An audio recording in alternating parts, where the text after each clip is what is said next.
अस्सलाम वालेकुम। मेरा नाम हफ़ीज़ हैदर है और मैं क्लिनिकल साइकोलॉजिस्ट हूँ। बड़ा कॉमन सा क्वेश्चन है, अक्सर हमसे पूछा जाता है कि हमारा प्यारा नशा करता है और हम जो है इसका इलाज करवाना चाहते हैं, लेकिन वो नशे के लिए मानता नहीं।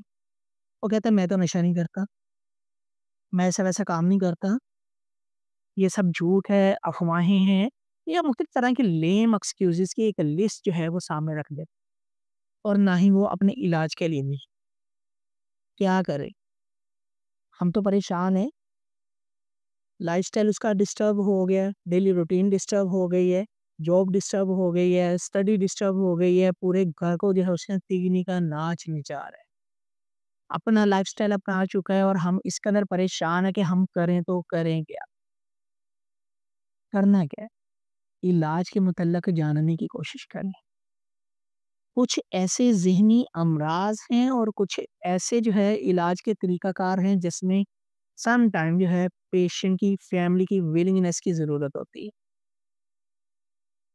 आजकल जो नशे मार्केट में अवेलेबल हैं, उनसे डायरेक्ट साइकोसिस होता है। जब साइकोसिस होता है तो पेशेंट के अंदर इनसाइट नहीं होती। वो अपनी ज़िंदगी के बहुत सारे मामलात को जो है बहुत ज़्यादा डिस्टर्ब कर लेता है। उसे नहीं पता वो क्या कर रहा है, क्या नहीं कर रहा। वो जो है ज़हनी तौर पे डिस्टर्ब होता है और इसके साथ-साथ जो है इस कदर परेशान होता है कि वो कुछ भी जो है कर सकता है। परेशान इंसान कुछ भी कर सकता है। तो बेहतर ये है कि फैमिली किसी अच्छे से अच्छे इलाजगाह के साथ जो है राब्ता करे।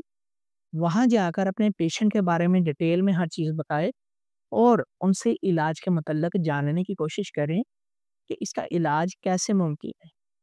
कौन से ऐसे तरीक़ाकार हैं जिनकी बिना पे जो है हम इसके इलाज के लिए जो है तगो-दो करें, इसका इलाज शुरू करवाएँ और उस तरीक़ाकार को फिर अपनाएँ। अगर आपका पेशेंट जो है नशा करते हैं, आपको डाउट है, आप उसके सरप्राइज़ मेडिकली, फिज़िकली टेस्ट करवा सकते हैं। टेस्ट पॉज़िटिव आते ही तो आप जो है पेशेंट को कन्विंस करें। अगर पेशेंट कन्विंस नहीं हो रहा, जो इंस्ट्रक्शन आपको जो है किसी एक अच्छे इलाजगाह ने प्रोवाइड की हैं, उन पे अमल करें और पेशेंट का इलाज शुरू करवाएँ, ताकि आपके मरीज़ की जो है ज़िंदगी बेहतर हो सके